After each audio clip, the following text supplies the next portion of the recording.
All right, well, I'm Seko Varner. Some of you know me, some of you don't.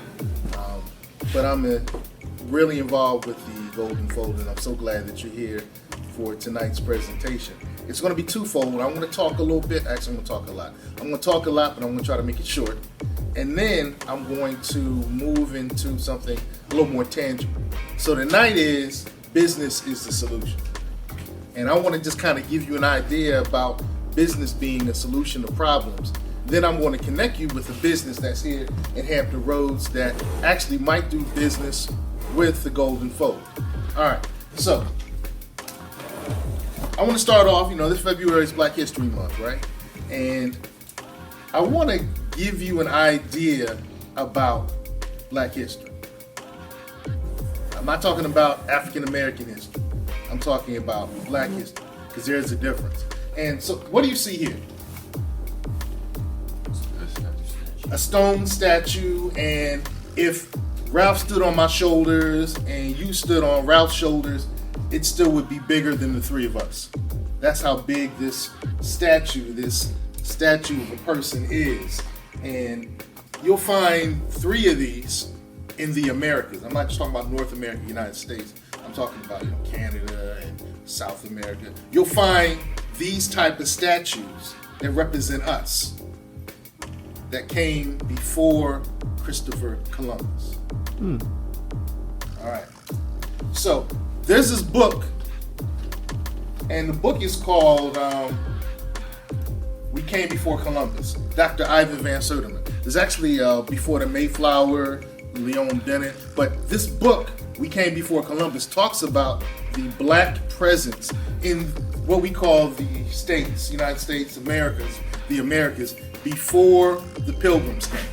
Now I know in your schools they talk about, the first blacks came in 1619, and that's not the full story. So I want to give you a little bit of the full story. This book, a friend of mine, one of my mentors, Dr. David Imhotep, actually shows that before the Native Americans, before the Indians, the first people in this area kind of looked like us, had hair like us, had noses like us, had different textures and skin colorations like all of us in here. So he has a lot of documented proof, and it's going to be talked about a little more in your generation than it was in my generation and generations before. So this is the guy who drove Christopher Columbus around. So of course it wasn't driving, he was on a ship, but he was the person that navigated the ship. All right, we might call him a Moor. He was called El Negro, the black. All right, his father was Moorish, was an African that came from North Africa, and his mother was a Spaniard.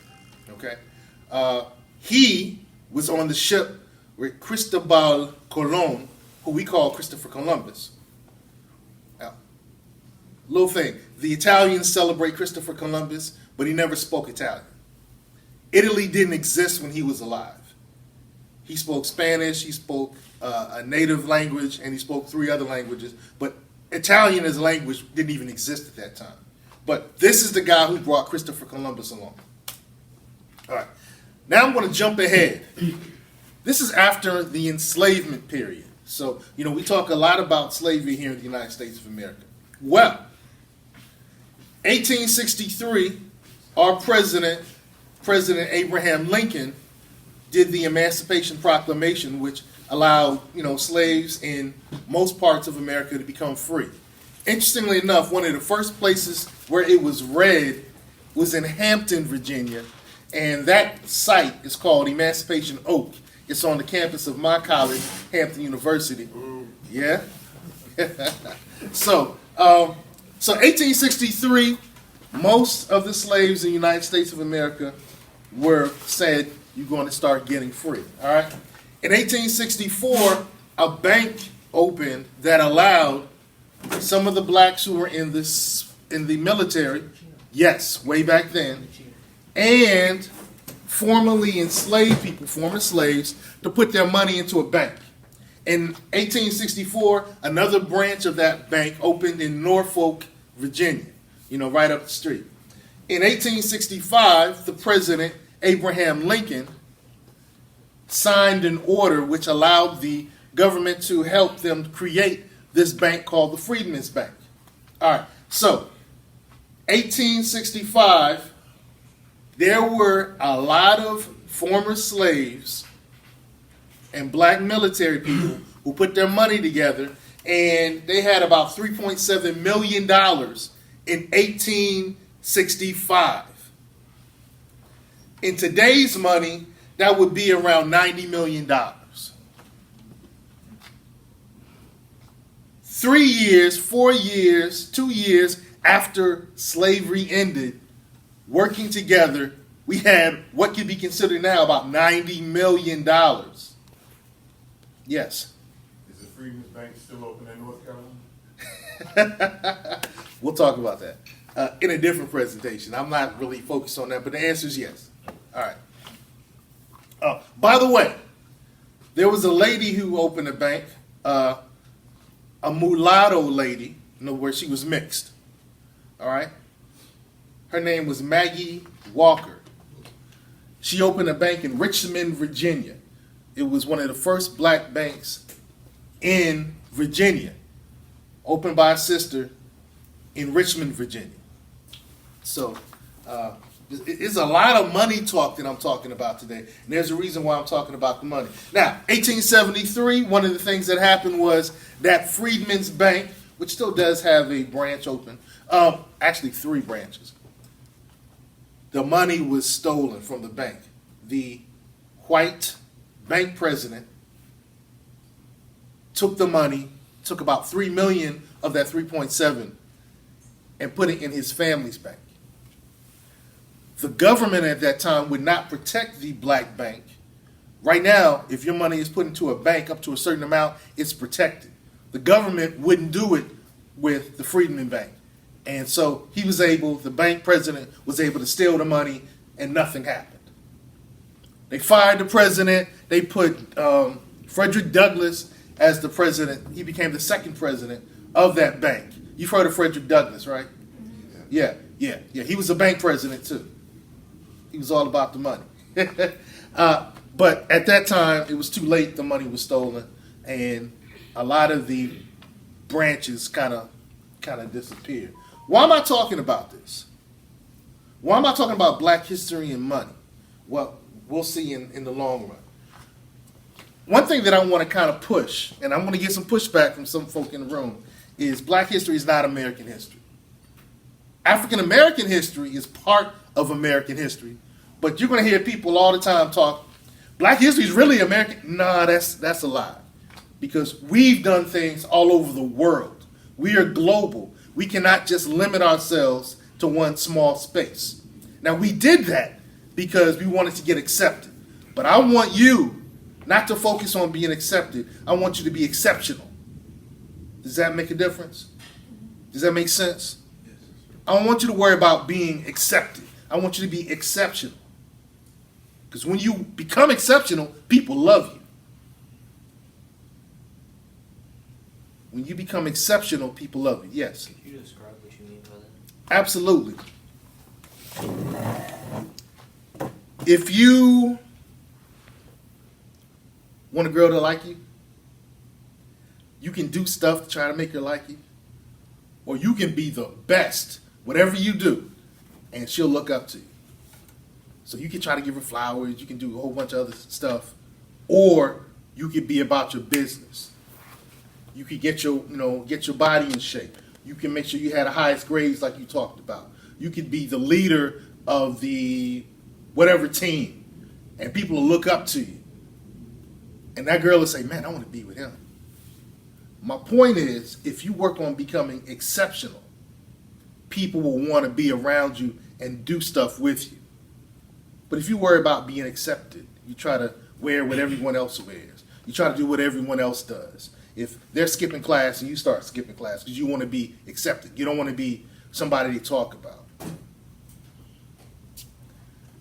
The better way of getting what you want is being exceptional. And the civil rights movement in the United States of America was really about, to a degree, and I'm kind of minimizing a great movement that helped us out, but there was a degree of wanting to be accepted And now, because we've done that work, I want you to work on being exceptional instead of accepted. Now, I said a lot of stuff. Did that make sense to you? Yes. Okay. All right. So, this is Black history that's on the screen right now. What do you think this is? What picture, these two pictures in the same place, where do you think that is? You say France? Anyone else? Europe? Europe? This is Mexico. Oh. This is Mexico. So, in Mexico, there was a time when there were enslavement, just like it was in the United States of America. So the guy on the far left led a movement and fought to end slavery in his city, his area, his part of the country, and freed it. While there was enslavement in other parts of the country, he said it ain't happening here, and he led a revolt, and they took care of business, and they were free. The guy on the right was the second president of Mexico. Second president of Mexico. He had a group called, in English, we call it the Black Army. All right? And he, doing legislation, being a politician, right? Oh, he's mixed. All right? His mother was what we might call an Indian. His father was an African. Okay? He, as a politician, did legislation that stopped slavery in Mexico. He also had an army called the Black Army, a group of blacks who were destroying everything that tried to get in his way of stopping slavery. So, one on the front on the left is Yanga. The city of Veracruz, Mexico, is named after him. And the other one is Vincent Guerrero. So this is in Mexico. It's not America. Well, it's in America. It's North America, right? But it's, when people say Black history is American history, they leaving that out. And this is important because the United States of America Army helped free the slaves in Mexico, even though we still had slavery here in the United States. Yes. Why are they leaving that out? We were focused on being accepted instead of being exceptional. That's my response. All right. This is a family from Veracruz, Mexico.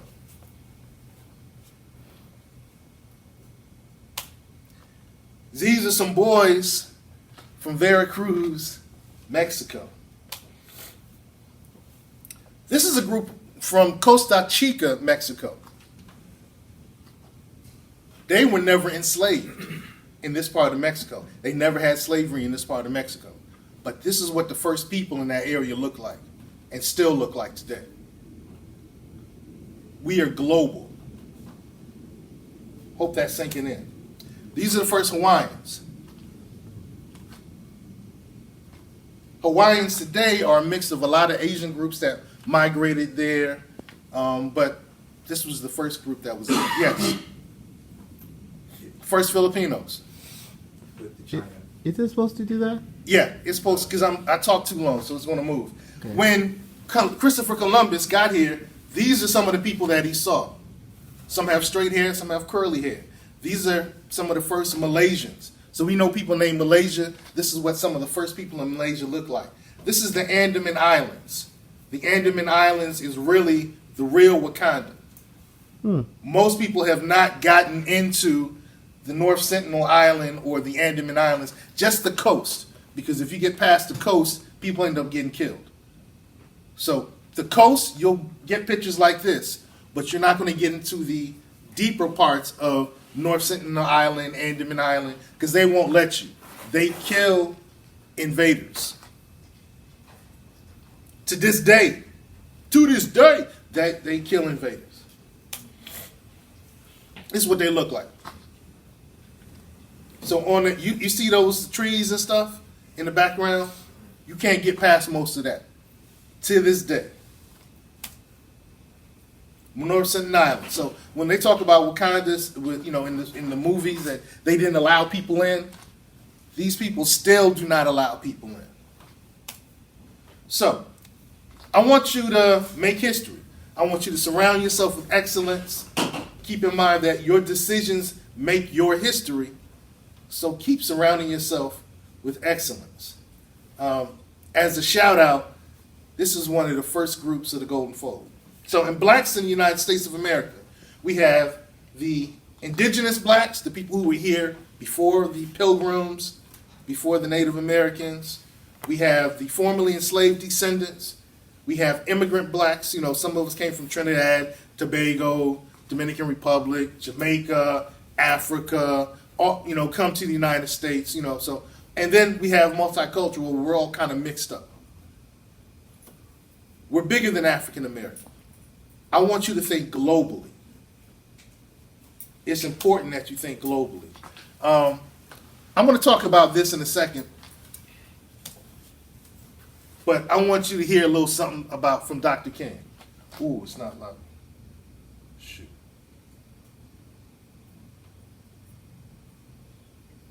Our government was giving away millions of acres of land in the West and the Midwest. But not only did they give the land, they built land-grant colleges with government money to teach them how to farm. Not only that, they provided county agents to further their expertise in farming. Not only that, they provided low interest rates in order that they could mechanize their farms. Not only that, today many of these people are receiving millions of dollars in federal subsidies not to farm, and they are the very people telling the black man that he ought to lift himself by his own bootstraps. This is what we are faced with, and this is the reality. Now, when we come to Washington, in this campaign, we are coming to get our check. So he talked about, in this campaign, we're coming to get our check. The March on Washington, it was about reparations. It was about repairing the things that was wrong that had happened to the Negro, the blacks. At that March on Washington, he gave this speech, which became the I Have a Dream speech, right? It was kind of impromptu. Here's the interesting thing about it. He gave that speech in 1963. In 1967, he recanted. In other words, he's like, nah, we got that all wrong. We were overly optimistic. We didn't take everything into account. We should have realized this. We should have realized that. So Dr. King, in a news interview on CBS, said, we got it all wrong when I said I had a dream. We had other things we needed to do. Do your schools teach you about this? No. I don't know why. I have my thoughts and my opinions, but I want you to understand this. He said one thing in 1963, and then after he went through some things, he said another thing. It's okay to change your mind. It's okay when you have new information to go into a different direction. All right? It's okay to make a change. So don't get stuck because your family's already done this for so long. Don't get stuck because all your friends right now do this. Keep changing. Keep changing. Now that you understand, and you can do your own research, now that you understand that Dr. King said, we kind of got it wrong. They were focused at that time on being accepted. What he talked about from that point was us being exceptional. So even Dr. King said the kind of message that I'm kind of giving you today. Some of us have heard about Black Wall Street and what happened in Tulsa, Oklahoma. Well, there were massacres where white groups destroyed black communities that were built up by black businesses all over America. This is just a few of them. It was really 400 plus. This is just a few of them. So it's interesting when we get together and we build businesses, America's history has been it's towards down. Now, America's history is not doing that right now. So I want you to really think about whatever you decide to do.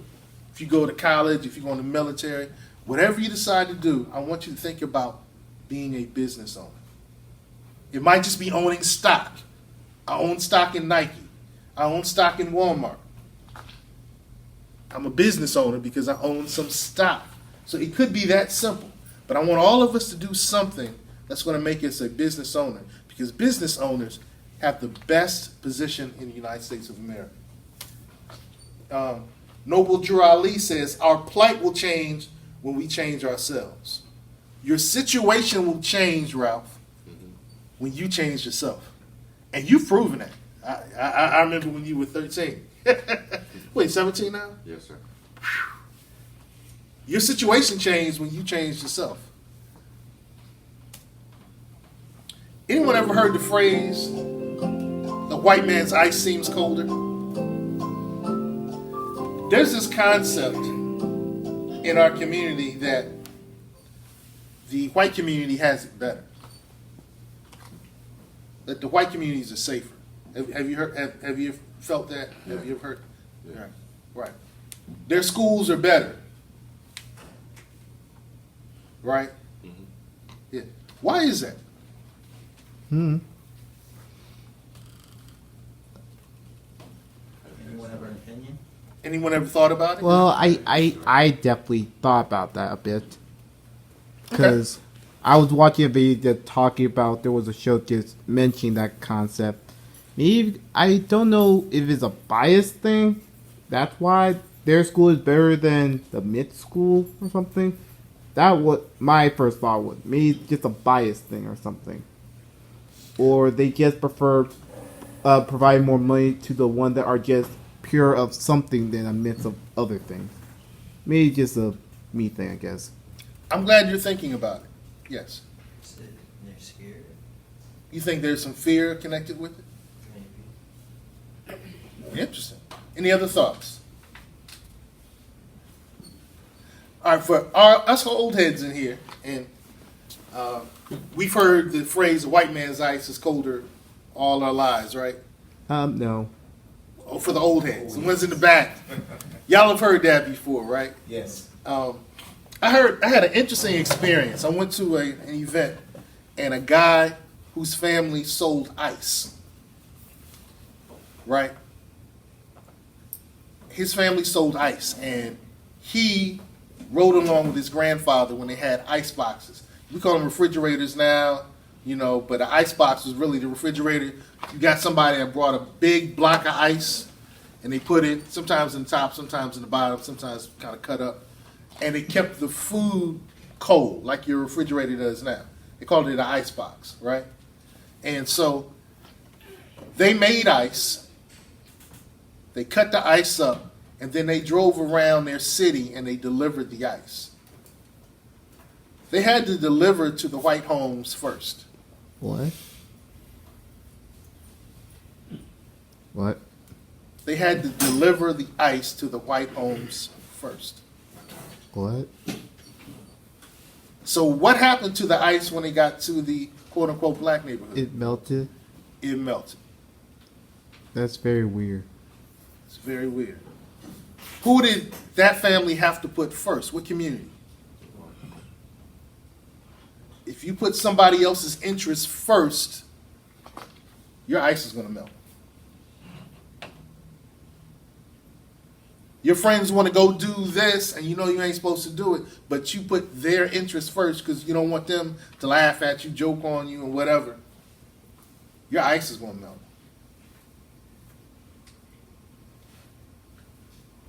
Hopefully this makes sense to you. Rose, is it making sense to you? It's making sense to you? A little bit. Yeah. A little bit. Over time, it'll make more and more sense. If you put somebody else's interest first, your ice will melt. There's this thing called a sundown town. Virginia Beach used to be one. Oh, I heard about that. Okay. And the deal was, N-word, don't get caught here when the sun goes down. because we'll hurt you and nobody will stop us. The police are with us. They're going to let us beat you up, do a whole lot of destruction to you. And so there were areas in cities where if you look like any of us in here, you know, from the lightest to the darkest, if you look like any of us in here, you had to be out of that area before the sun went down. Virginia Beach was one of those areas at one time. It's kind of interesting. It's very weird. But one of the things, so I'm saying that America's allowed a lot of bad things to happen to us, right? Which is very weird for the land of the free. Yeah, it's interesting. Here's how we dealt with it. This gentleman and his wife came from Richmond, Virginia. He was from Brooklyn, New York. I'm from New York, too. Same. Yeah. All right. Salute Brooklyn. Peace out to Brooklyn. He started this book called The Green Book. They made a movie about it recently, last 10 years, maybe 15 years. And this book, which started off just in New York City, this book had safe places for us to be able to go. So if you wanted to travel to North Carolina, this is the places where you can stay and you wouldn't get harmed. You wouldn't go to a sundown town. Okay? So he had this book, and at first it started off with just New York City, then the tri-state area, New York, New Jersey, whatever the other one is, Rhode Island, I think. Then it went to all of the United States of America, the safe places where we could go and not be harmed. Then he included Bermuda and Mexico. Mm-hmm.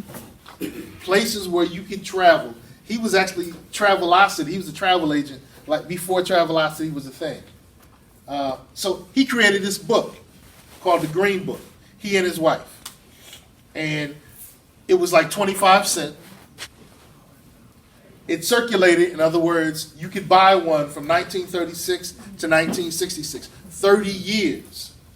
My father used to have one and keep it in the car when I drove around. So I saw one and I was little and I didn't care what it was. I was like, what's this flimsy old book? It didn't have comic strips. It didn't have Superman, or I was in the Batman at the time. So it didn't have Batman in it, so I didn't really care. And I didn't know how valuable that thing was. But there were sundown towns. There was damage that were being done to people who looked like us. And this business was a solution to making sure we stayed safe. A business was a solution to make sure we stayed safe. Wow. Just wow. When the book came out, you can get a car for $760. Interestingly enough, the banks at that time, except for those black banks, wouldn't give us loans to buy the cars. Mm-hmm. So most people had to buy them. They had to save all the money up and buy the car. There were some dealerships, some types of cars. You ever heard of Cadillacs? Yeah. Everyone likes the Caddy, old school Caddy. You don't like them now, yeah. But back in look, I went to high school in the 80s. Caddies with a joint. We all wanted to get rich and get a Caddy, right?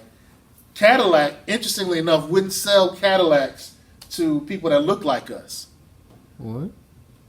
But the celebrities, the black celebrities, would get a white person to buy the car for them, and then they would buy the car from that person. They used a front man. They called it a front man. All right? And when Cadillac realized that was happening, because the blacks were coming to the Cadillac dealer to get their car fixed, they couldn't buy it. They're like, how'd you get this? Like, it don't matter how I got it. You got to fix my car. They would fix it, but they wouldn't sell it. And when they realized that a lot of us were buying Cadillacs, they changed their mind and they started selling Cadillacs to us. Our money, our buying power, our businesses helped to change some of the practices that were unfair to us. I hope you're picking up what I'm putting down. Okay. All right. Now, that wasn't some of the only problems. You couldn't go into different parts of the movie theater. You couldn't buy food in the movie theater. So I used to get joked when I was young because, my white friends would say, y'all always bringing food to the movie theaters. Our parents used to put chicken and stuff in the bag. So we'd walk up to the movie theater and there'd be little ham sandwiches in our mother's purses and, things like that, right? That started because we couldn't go to the stores, to the food, the concession stand in the movie theaters. So there was colored sections, and we always had to start packing our bags. And so you're going to find that there's a big history with bags and black people. It's just kind of interesting. But this company called Esso realized that they wanted to get into our community, ESSO. And so they allowed this guy to get a gas station. So in the Green Book were the movie theaters that you could go to that wouldn't make you sit in the back and allowed you to get some food. The Green Book had the restaurants near the movie theaters where you could buy food and take it into the theaters. The Green Book had the gas stations where you could stop and get gas because some gas stations wouldn't let you get gas. The Green Book was something that really allowed us to travel the United States freely. It was like Google for us. You would put in your GPS to next, I want to go here. You would go to the Green Book and find out where you wanted to go, look at your map and get there. Esso is now Exxon Mobil. So you've heard of Mobil, or at least you've driven by you may have seen an Exxon station. I don't see a lot of them around here anymore. But he was the first guy to own an Esso, and he died a few years ago. So the Green Book was a business solution to overcome racism. We use businesses to overcome problems. Now, what's a business? A business is an entity that solves a problem. If you see problems in the world, build a business around it. If you see problems in the world, build a business around it. And if you don't want to be a business owner, that's fine. You can support other businesses by owning stock or finding family members who have those businesses and supporting them. There's a lot of different ways you can do that. But I just definitely want you to think that whatever you do in life, I want you to consider making business a part of your experience. We have some business owners in the room. This guy in the back here gets a lot of my money. Talking about you, he's turning around now. Mr. Anthony Knight. Yes. I also own some stock as well from Robinhood. You own, okay, Robinhood's a good platform to own stock. Look, Cash App is easy to own stock in Cash App, but don't use that. Use a platform like Robinhood. There's a lot of reasons why. I'm not saying Cash App is bad. I have Cash App myself. But if you're going to own it, if you're going to use it for stock, you want to go with a Robinhood or some other things like that. And we can talk about that later. I just want to give you the idea. Why did the Green Book end? Well, Hugo Green died, and his wife and his daughter carried on his business. As a matter of fact, there's going to be a guy coming up in a second, go ahead and get ready, who's going to talk about how he employed his daughters. Well, Hugo died, his wife and his daughter continued it until 1966. Because in 1964, because of some business things that we did, the government, the United States, finally said we can't legally allow people to discriminate. So once we stopped discrimination being legal, there was really no need for the Green Book. But what I want to get you to think about is we use business to overcome problems. One of the things in my business that I just done is I created an app.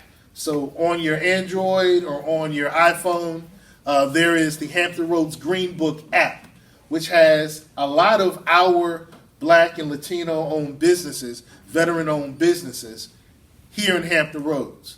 So, if you have your phone later on, look for the Hampton Roads Green Book in your app store. Download it, it's free, and we can make sure that our money circulates a little better and we can solve some of the problems that we have here in Hampton Roads. Some of the gunner boys, the steppers out there, they're involved in crime to get money. Well, what if your business and your business employed these guys here and they were able to employ their family members? We don't have to worry about the steppers and the gun boys out there hurting each other because they're working. This is one of the ways we can solve some of the problems we have. All right, so business, I think, is the answer. So I want you to be about your business, doing well in school, but I also want you to think about how you can solve problems possibly by using a business. And I want to end by bringing on a businessman that we have here in Hampton Roads, Mr. Woody, if you'll come up. And the interesting thing about what Mr. Woody has to offer is he's not just going to talk to you.